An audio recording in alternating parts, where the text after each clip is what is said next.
Welcome to my YouTube channel KD nursing classes. आज हम नॉर्सेट के इम्पॉर्टेंट एमसीक्यूज़ को डिस्कस करने जा रहे हैं। नॉर्सेट की प्रिपरेशन हमें अभी से ही शुरू करनी पड़ेगी क्योंकि by the starting in the September month और by the end of the September NORCET के फॉर्म निकल जाते हैं और विदिन 20 डेज में हमारा एग्जाम हो जाता है। सो अभी से अगर हम अच्छे से प्रिपरेशन करेंगे तभी हम अच्छे से प्रिपेयर हो पाएंगे by the month of the September, और अभी से ही हमें तैयारी करनी होगी ताकि हमें जो एम्स चाहिए हम वो एम्स को पा सकें। So let's start the topic. So first question, all of the following accessory organ helps in a digestion except liver, pancreas, gall bladder और ड्यूोडेनम। इस क्वेश्चन में ये है पूछा गया है कि कौन से एक्सेसरी ऑर्गन हमारे डाइजेशन में हेल्प करते हैं एक्सेप्ट वन ऑर्गन। सारे ऑर्गन्स तो वैसे हमारे डाइजेशन में ही हेल्प करते हैं, बट हमारे एक्सेसरी ऑर्गन्स और जो एलिमेंट्री कैनाल के जो कि primary organs of gastrointestinal tract होते हैं वो डिफरेंट होते हैं। गैस्ट्रोइंटेस्टाइनल ट्रैक्ट के अंदर primary organ, primary digestive system and secondary digestive system भी, जिसको हम एक्सेसरी ऑर्गन्स, और प्राइमरी को हम एलिमेंट्री कैनाल कहते हैं। एलिमेंट्री कैनाल जो है हमारा माउथ से स्टार्ट होता है, then oesophagus, stomach, small intestine, large intestine and anus तक एंड होता है। एक्सेसरी ऑर्गन्स वो ऑर्गन्स होते हैं जिनको हम हेल्पिंग ऑर्गन्स कहते हैं, जो कि डाइजेशन में हमारे हेल्प करते हैं, जिसमें हमारा आता है माउथ, टीथ, सलाइवा आता है, liver, pancreas, gall bladder. Mouth actually नहीं आता है। सो इसमें जो हमारा लिवर है वो हमारा है कि एक्सेसरी ऑर्गन है, पेनक्रियाज भी एक्सेसरी ऑर्गन है एंड गॉल ब्लैडर भी एक्सेसरी ऑर्गन है। सो the correct option for this question is duodenum. So correct option is duodenum. Next question, the process of taking food into the mouth or into the digestive system is ingestion, propulsion, digestion और elimination. So process को, food को जब हम अंदर लेते हैं digestive system के अंदर, तो उस process को हम कहते हैं ingestion. food को लेना is ingestion. propulsion होता है is forward movement of food, जो कि हमारा food हम mouth से लेते हैं, then esophagus, stomach and then intestine में जाता है, जहाँ पे हमारे peristaltic movements भी होते हैं जो कि food को forward movement में help कराते हैं. So propulsion is forward movement of food. Digestion हमारा बेसिकली माउथ से ही स्टार्ट हो जाता है। जो सलाइवा में हमारे डाइजेस्टिव एंजाइम प्रेजेंट होते हैं वो हमारे कार्बोहाइड्रेट्स को डाइजेस्ट करना स्टार्ट करते हैं। Then elimination, after the digestion जो भी वेस्ट मटेरियल बनता है उस वो with the process of elimination हमारी बॉडी से एक्सक्रीट हो जाता है। So correct option for this question is option A, that is ingestion. Next question, a nurse is assigned to care for 8-year-old child with diagnosis of basilar skull fracture. The nurse review the physician prescription and contact the physician to question which of the prescription. यहाँ पे एक nurse को 8 साल का बच्चा मिला है जिसको बेसिलर स्कल फ्रैक्चर है।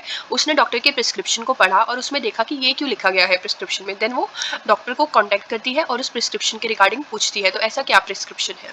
So options are suction as needed, obtain daily weight, provide clear liquid intake और maintaining a patent intravenous line. So patient को अगर बेसिलर स्कल फ्रैक्चर है, बेसिलर स्कल फ्रैक्चर में हमारे जो नेजल एरिया का bone होता है, मतलब बेस ऑफ द स्कल होता है, वो फ्रैक्चर्ड होता है। तो अगर हम जब पेशेंट को सक्शन करते हैं उस टाइम पे ड्यूरिंग द सक्शन जो हमारा सेक्शन कैथेटर है वो हमारी थ्रू द फ्रैक्चर पास होकर हमारे ब्रेन के टिश्यू में एंटर कर सकता है, और इसकी वजह से हमारे ब्रेन के टिश्यू या फिर सेल्स में डैमेज हो सकता है। सो पेशेंट को सक्शन एज नीडेड कभी भी प्रिस्क्राइब नहीं करना चाहिए। तो इसके लिए करेक्ट ऑप्शन है suction as needed. Obtaining daily weight is correct. अगर पेशेंट को स्कल फ्रैक्चर है तो उस केस में उसके स्कल के अंदर स्वेलिंग हो सकती है, सीएसएफ एक्यूमुलेशन हो सकता है। तो इस केस के लिए हम पेशेंट का डेली ऑब्टेन करेंगे वेट। क्लियर लिक्विड इसलिए प्रोवाइड करेंगे क्योंकि उसको एक kind of facial injury, school fracture है तो उसको सॉलिड फूड लेने में दिक्कत होगी, तो उस केस में हम पेशेंट को क्लियर लिक्विड प्रोवाइड करेंगे, या फिर हम राइस ट्यूब पेशेंट को डाल सकते हैं जिसके थ्रू हम पेशेंट को फीड प्रोवाइड करेंगे। Maintaining a patent intravenous line, patient अगर ओरली नहीं ले सकता तो हमें उसके हाइड्रेशन को मेंटेन करना है। सो इसीलिए हम पेटेंट आईवी लाइन को मेंटेन करके पेशेंट को फ्लूइड्स देंगे। So correct option is option A. Next is, this is the image of a basilar skull fracture. As you can see in this image, there is a fracture in between the in between the skull. So if we do a suction from a nasal area or a oral area, the suction catheter may enter into our brain cells or brain tissue and it can cause damage to our brain cells and brain tissue. So suction as needed is not prescribed during a basilar skull fracture. Now there are two most important signs for a basilar skull fracture. पहला आता है हमारा raccoon आई। Raccoon eye हमारा bluish discolouration around the eyes होता है, इसको हम raccoon eye बोलते हैं। And second is the battle sign. Battle sign हमारा ईयर के पीछे हमारा ब्लूइश डिस्कलरेशन होता है, इसको हम बैटल साइन बोलते हैं। ये दो इंपॉर्टेंट साइन है हमारे बेसिलर स्कल फ्रैक्चर के लिए, और ये किसी और फॉर्म में भी पूछा जा सकता है as image based question also. Next question, a nurse is caring for an infant with a diagnosis of a bladder extrophy. To protect the exposed bladder tissue, the nurse plans to cover the bladder with a petroleum jelly or a gauze, cover the bladder with non-adhering plastic wrap, applying the sterile distilled water, dressing over the bladder mucosa, or keep the bladder tissue dry by covering it with a dry sterile gauze. बच्चा जो है इसको bladder एक्सट्रोफी है। Bladder एक्सट्रोफी क्या होता है, जब हमारा ब्लैडर जो है आउटसाइड द एब्डोमेन प्रोट्यूट करता है ड्यूरिंग फीटल लाइफ, जब हमारा एब्डोमेन बन रहा होता है और जब उसकी ग्रोथ हो रही होती है तो ब्लैडर हमारा एब्डोमेन के अंदर होता है, but in this bladder exstrophy bladder outside the abdomen protrude करता है। सो नर्स का प्रायोरिटी एक्शन क्या होगा, जब ब्लैडर आउटसाइड प्रोट्यूट कर रहा है तो लॉस ऑफ फ्लूइड्स इससे ज़्यादा इंक्रीज हो जाता है, due to the evaporation fluid ज़्यादा लॉस होगा। तो जो प्रायोरिटी नर्सिंग एक्शन है नर्स के लिए to prevent a fluid loss, तो उसके लिए नर्स क्या करेगी, अगर हम पेट्रोलियम जेली अप्लाई करते हैं तो उससे फ्लूइड लॉस को हम प्रिवेंट नहीं कर सकते। इवन अगर हम स्टेराइल और डिस्टिल वाटर का वेट गॉस पीस भी लगा रहे हैं तो वो भी कुछ टाइम बाद ड्राई होके और फिर इवेपोरेशन स्टार्ट हो जाएगा। सो इस केस में उसको एक प्लास्टिक रैप में कवर करेंगे जिससे कि मॉइस्चर वहीं पे लॉक रहेगा और वो इवेपोरेट नहीं होगा। So correct option for this question is option B, covering the bladder with non adhering plastic wrap. So this is a bladder exstrophy. इस इमेज में आप देख सकते हो कैसे हमारा bladder outside the abdomen protrude कर रहा है। ये एक रेयर बर्थ डिफेक्ट होता है in which the bladder develop outside the foetus. इसमें जो एक्सपोज ब्लैडर होता है उसको वो यूरिन को होल्ड नहीं कर सकता, तो उससे यूरिन लीकेज होता है जिसको हम इनकॉन्टिनेंस भी कहते हैं। और इसका रिपेयर जो होता है कंप्लीट रिपेयर करते हैं, मतलब हम ब्लैडर को भी रिपेयर करेंगे, एब्डोमेन को भी रिपेयर करेंगे, यूरिथ्रा एंड आउटर 6 ऑर्गन्स को भी रिपेयर करेंगे। तो ये एक कंबाइंड एक ही सर्जरी सिंगल प्रोसीजर में किया जाता है। Next question, a nurse is taking care of a patient with acute pancreatitis. Which of the following nursing diagnosis would the nurse determine as a priority?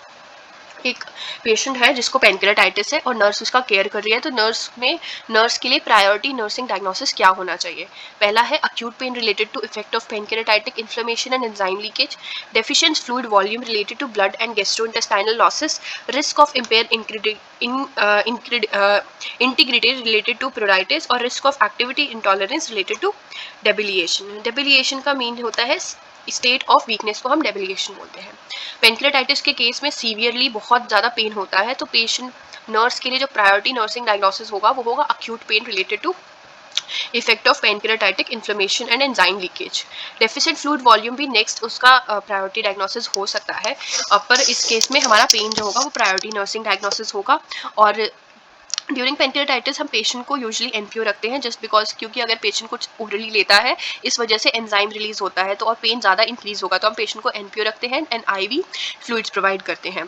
For this question correct option is option A. Next question, a nurse is verifying that mother understand how to care for her infant who has a thrush, which comment by the mother indicate for further learning. एक mother है जिसके बच्चे को oral thrush है और nurse ने उसको teaching provide करी कि ओरल थ्रश को हमें कैसे केयर करना है, बट उस मदर ने ऐसा क्या स्टेटमेंट बोला कि उसको फर्दर लर्निंग की ज़रूरत है। So options are, I will feed my baby before I apply the medication. I can put the medication in my son's bottle for him to drink, and I need to thoroughly clean all bottles and nipple after every use, or I will slowly put medication in each cheek of my baby mouth. पहला option कि मैं अपने बच्चे को feed कराने के बाद medication लगाऊंगी, जो कि बिल्कुल ही करेक्ट ऑप्शन है। I can put the medication in my son's bottle for him to drink, this is incorrect. जब पेशेंट को ओरल थ्रश होता है सो इस केस में क्या होता है, जो लिप्स पे और जो म्यूकल एरिया होता है और इवन द लिप्स पे वाइट पैचेस डिपॉजिट हो जाते हैं और ये कैंडिडा एल्बिकन्स की वजह से हो जाता है। इसके लिए हम ट्रॉपिकल एंटी फंगल थेरेपी को प्रोवाइड करते हैं। Tropical anti fungal therapy means कि हम उसे जहाँ पे उसका कैंडिडा एल्बिकन्स प्रेजेंट है उस पर हमें डायरेक्टली उस मेडिकेशन को अप्लाई करना है। सो अगर वो बॉटल में डालेगी तो वो पेशेंट के स्टमक में डायरेक्टली चला जाएगा, वो उसके जहाँ पे उसको कैंडिडा एल्बिकन्स है, ओरल थ्रश है, वहाँ पे अप्लाई नहीं होगा। So this is the incorrect option.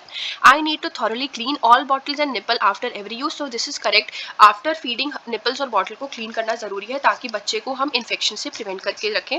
I will slowly put the medication in each cheek of my baby mouth, this option is also correct. जो हम टॉपिकल मेडिकेशन प्रोवाइड करते हैं फॉर ओरल थ्रश, उसमें क्या करना होता है, हमें मेडिकेशन को चीक्स में, दोनों साइड के चीक्स में अप्लाई करना पड़ता है बच्चे के, और उसको कुछ देर के लिए रहने देना पड़ता है, तो जिससे वो टॉपिकल मेडिकेशन अच्छी तरह से एक्शन कर सके। For this question option B is a correct answer. Which of the following test is one most limited to the tip of the tongue. ऐसा कौन सा टेस्ट है जो कि टिप ऑफ द टंग पे प्रेजेंट रहता है, bitter taste, salty taste, sweet taste और sour taste. So correct option for this question is option C, that is sweet taste. So we'll going to discuss the taste bud in the tongues. So the tip of the tongue is mostly for the sweet taste, and the tip of the tongue also responsible for the salty taste. और ये थोड़ा side में हमारा laterally भी extend करता है salty taste. Sour taste हमारा lateral side में प्रेजेंट होता है, lateral side of the tongue में. बिटर टेस्ट जो होता है वो back side of the tongue में प्रेजेंट होता है. There is one another taste called umami. Umami जो होता है हमारे मीट के टेस्ट को कहते हैं. मीट का टेस्ट जो होता है ये 3 चीज़ों से मिलकर बनता है. First is glutamate, inosinate and guanylate. जो ग्लूटामेट होता है वो हमारे वेजिटेबल्स में पाया जाता है और ये काइंड ऑफ अमीनो एसिड होता है. आइसोनेट हमारा प्राइमली मीट में फाउंड होता है, एंड जो गुआनिलेट होता है वो हाईएस्ट होता है हमारे प्लांट्स में. So next question is, which one of the following enzyme is found or secreted in the saliva? Renin, tyline, lipase or renin? So as you can see in this image, see in these options that there are 2 renins with the spelling difference of N and N. First renin, it is found in the stomach and released by the chief cells and it helps. ये क्या करता है हमारे milk के digestion में help करता है. Ptyalin जो है हमारा सलाइवा में प्रेजेंट होता है और ये क्या करता है हमारे जो इनसॉल्युबल स्टार्च होता है इनको सॉल्युबल फॉर्म में कन्वर्ट करता है और स्मॉलर फ्रेगमेंट ऑफ शुगर्स में कन्वर्ट करता है. लाइपेज हमारे फैट के डाइजेशन में हेल्प करता है. रेनिन हमने पढ़ा है जो कि किडनी से रिलीज होता है, जक्सा ग्लोमुलर सेल्स से इसे रिलीज कराते हैं और ये जब हमारे ब्लड प्रेशर कम होता है उसको इंक्रीज करता है by activation of renin angiotensin cycle. So the correct option is option B. Next question, the amount of saliva produced in one day, 0.5 liters, 1 liter or 1.5 liters or 2 liters. So the correct option is option C, that is 1.5 liters. Next question, deficient salivation is called. Options are xerophthalmia, xeropstomia, टाइलिज्म और halitosis. टाइलिज्म तो हमने पढ़ा, जिसको हम टाइलिज्म जो कि हम saliva को भी कहते हैं, और एक्सेस ऑफ सलाइवेशंस को हम टाइलिज्म कहते हैं. ज़ीरोप्थेल्मिया क्या होता है? ये हमारे आई की डिजीजेस को बोलते हैं हम ज़ीरोप्थेल्मिया, जो कि डिफिशियंसी ऑफ विटामिन ए से होता है. ज़ीरोस्टोमिया होता है dryness of mouth. Dryness of mouth क्यों होता है? Due to decrease secretion of salivation. So correct option is for this question is option B. And halitosis bad breath को कहते हैं from the mouth. Next question, rice and bread taste sweet on prolonged chewing because of the breakdown of starch in these, the enzyme in the saliva which take part in this reaction.